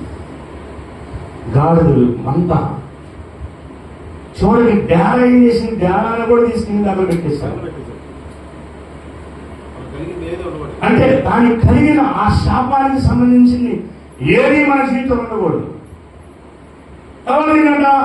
వారిని రాళ్ళతో కొట్టిన తరువాత అగ్ని చేత కాల్చి వారి మీద రాళ్ళని పెద్దగా కుప్పగా వేసి అది నేటి వరకు ఉంది. అప్పుడు యెహోవా తన కోపోద్రేకమును కోపోద్రేకం విడిచిన వాడై మళ్ళీ అంటే ఒక మనిషి ఏ విధంగా అయితే కోపం చల్లాలి, అలాగ కోపం చల్లాలి. కానీ అతడు చేసిన పాపానికి తను తన పిల్లలు మొత్తం గాడిదలు మొత్తం నశించిపోయాడు. చివరికి ఆ గొడ్డలు కూడా అక్కడ పెట్టేసేసాడు. ఆ శాపం అంతటితో అప్పుడు దేవుడు కోపం విడిచిన వాడే మొదలుకొని అందుచేత నేటి వరకు ఆ నోటికి ఆకోరు, ఆ లోయకు ఆకోరు లోయ, ఆకోరు లోయ అంటే బాధ కలిగించు లోయ. నీ జీవితం అలా ముగించాలనుకుంటున్నావా? నువ్వు తప్పు చేసావు, పాపం చేసావు, పాపంలో బ్రతుకుతున్నావు. దేవుడు నిన్ను హెచ్చరించాడు. దేవుడు నిన్ను వారి మనసు పొందు అని ఎన్నోసార్లు గద్దించాడు. నీ మరలా అదే బ్రతుకు, అదే జీవితం జీవిస్తా ఉండంటే దేవుడు అంటున్నాడు, అలా దేవుడు శిక్షిస్తే నువ్వు బ్రతకగలవా? ఈరోజు అలాగ దేవుడు శిక్షించే పని అయితే ఒక్కడు కూడా మందిరంలో ఉంటాడు. కానీ దేవుడు తన ప్రేమను చూపిస్తున్నాడు. దేవుడు పాపిని ప్రేమిస్తున్నాడు, పాపాన్ని ద్వేషిస్తున్నాడు. ఆయన అంటున్నాడు, ఇప్పుడైనా నీ పాపాన్ని విడిచి నా దగ్గరికి రా, ఇప్పుడైనా పాపాన్ని విడిచి తిరిగి రా, నేను నీ మీద వాత్సల్యాన్ని చూపిస్తున్నాను. ఇది ఆకోరు లోయ అంటే ఏ లోయ అంటే బాధ కలిగించిన లోయ. దేవుడు మరలా మాట్లాడుతున్నాడు ఆకోరు లోయ గురించి హోషేయలో. ఆ మాటను మనం ముగించుకుందాం. అక్కడ ఒక నిరీక్షణ ఇస్తున్నాడు దేవుడు. 2వ అధ్యాయం 14వ వచనం నుండి 16వ వచనం వరకు ఈ మాట మనకు నెమ్మదినిస్తే, ఒకవేళ నువ్వు తప్పు చేసి పాపం చేశానేమో, బాధపడతా దిగులు పడుతున్నానేమో, నేనేంటి, నా పిల్లల పరిస్థితి, నా భవిష్యత్తు ఏంటని దిగులు పడుతున్నా, దేవుడు ఇచ్చే ఉగ్రత నేను తట్టుకోగలనా, దేవుడు సంహరిస్తున్న నా పరిస్థితి ఏంటని నువ్వు భయపడుతూ బాధపడుతున్నానేమో, దేవుడు ఒక మాట్లాడుతున్నాడు.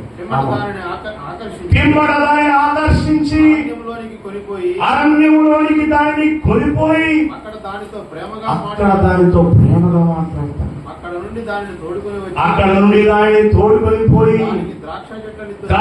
దానికి ద్రాక్ష చెట్లనిత్తును ఆకోరు లోయను నిరీక్షణ ద్వారముగా చేస్తాను. బాల్యమున ఐగుప్తు దేశములో నుండి నువ్వు ఏ స్థితిలో అయితే వచ్చావో నా మాట వినినట్లు ఇక మీదట నా మాట కాదు, నా మాట వినేటట్టుగా చేస్తా. అది ఇచ్చట నుండి నా మాట వినేటట్టు చేస్తా. ఎందుకంటే నేను ప్రేమిస్తున్నాను, నేను సంఘాన్ని ప్రేమిస్తున్నాను. సంఘంలో ఉన్న ఓ మనుషుడు ఎవరైనప్పటికీ సరే దేవుడు అంటున్నాడు, నేను దాంతో ప్రేమగా మాట్లాడుతున్నాను, నేను మరలా పిలుస్తున్నాను. ఆ శ్రమలోని నిరీక్షణకు ఆధారమైనటువంటి దానిగా మారుస్తాను. ఒకవేళ నీ జీవితంలో ముండ పొదలు, గచ్చ పొదలు అలాంటి అనుభవంలో బ్రతుకుతున్నాయేమో, శపించబడిన అనుభవంలో బ్రతుకుతున్నాయేమో. దేవుడు ఆదాముని శపించాడు. ఏమని శపించాడు? ఆదామా, నీ నిమిత్తము నేల శపించబడినది, అది గచ్చ పొదలను, ముళ్ళ పొదలను అది మొలిపించును. జీవితాంతా కష్టపడి చెమట వచ్చి నువ్వు తింటావు అని శపించాడు దేవుడు. కానీ దేవుడు ఇక్కడ ప్రేమను చూపిస్తున్నాడు. ఆ లోయ గురించి మరలా మాట్లాడుతున్నాడు. అప్పుడు అక్కడ ఏదైతే శాపం ఉందో ఆ శాపాన్ని ఆయన గుర్తు చేసుకుని ఆయన బాధపడుతూ అంటున్నాడు, మరలా నీ మీద ప్రేమ చూపిస్తున్నా. ఆ లోయలో చనిపోయిన అనుభవం ఉన్నారేమో, ఆ లోయని, శ్రమ కలిగిన లోయని నేను నిరీక్షణకు ఆధారంగా చేస్తాను. ఇప్పుడే నా దగ్గరికి ఆ శోధం గురించి బయటికి ఏమిస్తాడంటే ఆయన గచ్చ పొదలు మొడ తప్పులు కాదు, నీకు ద్రాక్ష తోటలు ఇస్తాను. ద్రాక్ష తోట సంతోషానికి సాదృశ్యం, ఆనందానికి సాదృశ్యం. ఇంతవరకు నీ జీవితం దుఃఖంగా ఉందేమో, నీ పిల్లల గురించి దుఃఖంగా ఉన్నావేమో, నీ నీ కుటుంబ పరిస్థితిని చూసి దుఃఖంగా ఉన్నావేమో, నీ పిల్లల పరిస్థితి చూసి దుఃఖంగా ఉన్నావేమో, ఆర్థిక పరిస్థితులను చూసి అల్లాడిపోతున్నాయేమో, అప్పులు పాలైపోయి ఎవడు సహాయం చేసేవాడు లేక, ఎవడు ఆదుకునేవాడు లేక, ఏంట్రా నా పరిస్థితి, ఎందుకు ఈ జీవితం, మనమే సరైన అనుకుంటున్నావేమో. అయితే దేవుడిని ప్రేమిస్తున్నాడు. దేవుడు అంటున్నాడు, రా నా దగ్గరికి, నువ్వు ఎలాంటి స్థితిలో ఉన్నా సరే రా. దేవుడు పిలుస్తున్నాడు, ఇక మీదట నీ యజమానుడిగా నేను ఉంటాను, ఇక మీద మాట వినేటట్టు చేస్తాను, నీకు ద్రాక్ష తోటని ఇస్తాను, కచ్చపోదాన్ని మనం నీకు ఆశీర్వాదాన్ని ఇస్తాను, నీకు దీవెనిస్తాను, నీ దుఃఖాన్ని నీ కన్నీటిని నాట్యంగా మారుస్తానని దేవుడు పిలుస్తున్నాడు. తమలో ఉంచుదామా దేవుని దగ్గర, ఆయన దగ్గర ఒప్పుకుందామా, దేవా నా పరిస్థితి నీకు తెలుసు, నేను ఎలాంటి స్థితిలో ఉన్నానో తెలుసు. ఈరోజు శరీరమైన అనుభవాలు నా జీవితంలో ఉన్నాయి, ఇంకా నా జీవితంలో అబద్ధాలు ఉన్నాయి, దొంగతనం ఉంది, వ్యభిచారం ఉంది, ఇంకా నోటితో బూతు మాట్లాడేటువంటి స్వభావాలు ఉన్నాయి. వాటన్నిటిని విడిచిపెడతాను ప్రభా, నన్ను క్షమించు, నా అధిక్రమ దోషాలను క్షమించయ్యా, నన్ను కడిగి అశుద్ధి చెయ్యి.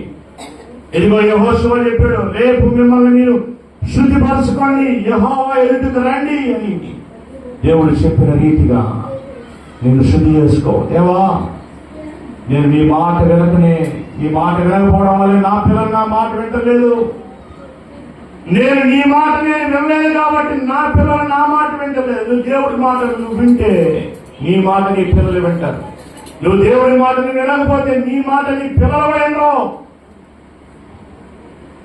నువ్వు ఏ స్థితిలో ఉన్నావు, నువ్వు ఎలా బ్రతుకుతున్నావు, అలాగే నీ పిల్లలు కూడా బ్రతుకుతారు. నువ్వు దేవుని యందు భయభక్తులు కలిగి జీవిస్తే నీ పిల్లలు కూడా దేవుని యందు భయభక్తులు కలిగి జీవిస్తారు. నువ్వే పాపంలో జీవిస్తా, పాపంలో బ్రతుకుతూ ఉంటే నీ పిల్లలు ఎలా జీవిస్తారు? ఒక మాదిరి నీలా ఉన్నా, ఒక తల్లిగా, మాదిరికరమైన తల్లిగా, మాదిరికరమైన తండ్రిగా నువ్వు బ్రతుకుతున్నావా? నువ్వే దేవుని మాట వినకపోతే నీ మాట నీ పిల్లలు ఎలా వింటారు? ఈరోజు తీర్మానం చేసుకో, ప్రభువా ఇక నుంచి నేను నీ మాట వింటాను, నీకు లోపడతాను. నీ పిల్లలు నీ మాట వినకపోతే నీకెంత బాధ కలిగింది? నీ పిల్లలు నీ మాట చెప్పిన మాట వినకపోతే, నీకు లోపడకపోతే నీకెంత బాధ కలిగింది? నీ పిల్లలు నీ మాట వినకపోతే. అలాగే దేవుడు కూడా ఆయన మాటను వినకపోతే, ఆయనకి నువ్వు లోపడకపోతే ఆయన కూడా బాధపడతాడు, దుఃఖపడతాడు, ఏడుస్తాడు. ఆయన అదే ఏడుపు నీ పొరుగుతుంది. యేసయ్య నీ కోసం ఎంత ఏడ్చాడో, ఆయన మాటను వినలేదు కాబట్టి నువ్వు ఏడ్చేటట్టు చేస్తాడు. ఆయన మాటను వినలేదు కాబట్టి నీ మాట కూడా నీ పిల్లలు వినకుండా చేస్తాడు. దేవుడికి లోపడతావు ఈ రోజున? దేవుడి మాట వింటావా? దేవుడి మాట వినకపోతే ఇక నీ జీవితం కష్టం. ఇప్పుడైనా తీర్మానం చేసుకో, దేవా నీ మాట నేను వింటాను, నీకు లోపడతాను అని తీర్మానం చేసుకుంటే అప్పుడు నీ పిల్లలు నీ మాట వింటారు, అప్పుడు నీ పిల్లలు నీకు లోపడతారు. నువ్వు దేవుని సన్నిధికి వస్తే, నువ్వు దేవుని దగ్గరకు వస్తే దేవుడు నీ దగ్గరకు వస్తాడు, నీ పిల్లలు నీ దగ్గరకు వస్తాడు. వాళ్ళందరూ నీ మాట వింటారు, నీకు లోపడతారు.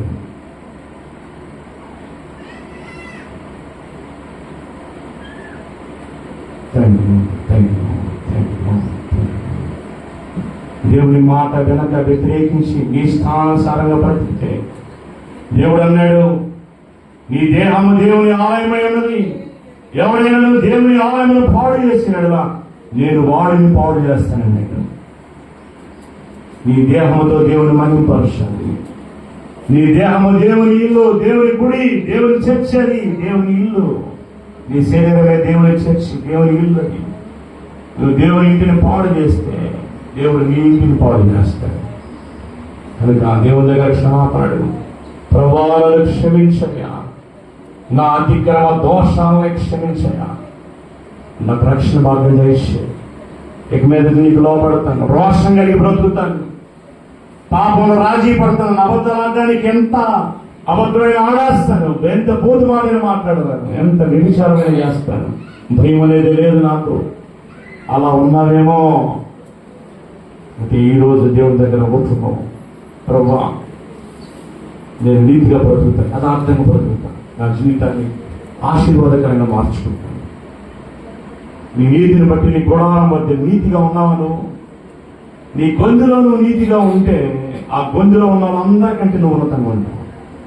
నీ కాలేలో అందరికంటే నీతిమంతుడిగా నువ్వు ఉంటే ఆ కాలేలో వాళ్ళందరికంటే నువ్వు ఉన్నతంగా ఉంటావు, వాళ్ళందరికంటే గొప్ప వ్యక్తిగా ఉంటావు.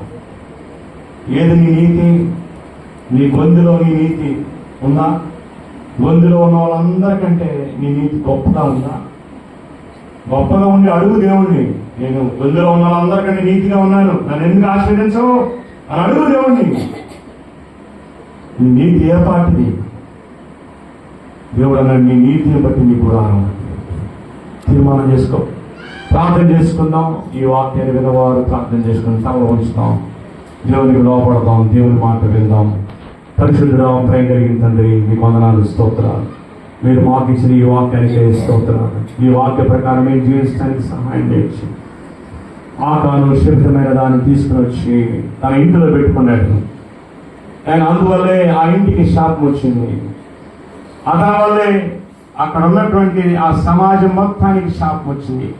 ఇశ్రాయేలు ప్రజలందరి మీద శాపం వచ్చింది. ప్రభా, ఆకాను తప్పు చేయటం వల్ల తన భార్య, పిల్లలు, కుమార్తెలు అందరూ నశించిపోయారు, అగ్ని చేత కాల్చబడ్డారు. ప్రభా, అయ్యా మేము అలా నశించుకోవడానికి ఇష్టం లేదు. అందుకనే నీ వాక్యం ద్వారా నాతో మాట్లాడుతూ ఉన్నాం. నీ వాక్యాన్ని నాకు వినిపించావు. నాయనా, నన్ను క్షమించు, నా పాపాలు క్షమించు, నేను పాపంలో బ్రతకకుండా సహాయం చేయి, పాపం నుంచి విడిపించు నాయన, శాపాల నుంచి విడిపించు. ఆకాం చేసిన తప్ప కుటుంబం అంతా చనిపోయారు. ప్రభా, నా ద్వారా నా పిల్లలు, నా కుటుంబం నశించుకోకుండా నన్ను మార్చయ్యా, నా జీవితాన్ని మార్చు, నా కుటుంబాన్ని దీవించు, ఆశీర్వదించు అని ఎవరైతే ప్రార్థన చేస్తున్నారో వారి ప్రార్థన మీరు ఆలకించి వారి ప్రార్థనని మీరు నాయన సమాధానం ఇవ్వండి. వారిని క్షమించి మీ వాక్యానుసారంగా జీవించే కృప దయచేయండి నాయన. నీ యొక్క కోపం నుండి మరులుకోండి ప్రభా. మా మీద కోపించే నీ వాత్సల్యాన్ని మా మీద చూపుతున్నాం. అందులో బట్టి స్తోత్రం. నీ వాత్సల్యం, నీ ప్రేమకై స్తోత్రం. నీ ప్రేమలో నిలిచుండే ధన్యతని భాగ్యాన్ని నాకు మాకు మందరూ దయచేయండి. తీగ మరి ఎక్కువగా ఫలించాలంటే పనికిరాని తీగలను పారవేయాలి. వారు పనికిరాని ప్రతి తీగను తీసి పారవేసి నేను నీ మాటలు విని నీ ప్రకారం నేను జీవిస్తాను సహాయం చేయించండి.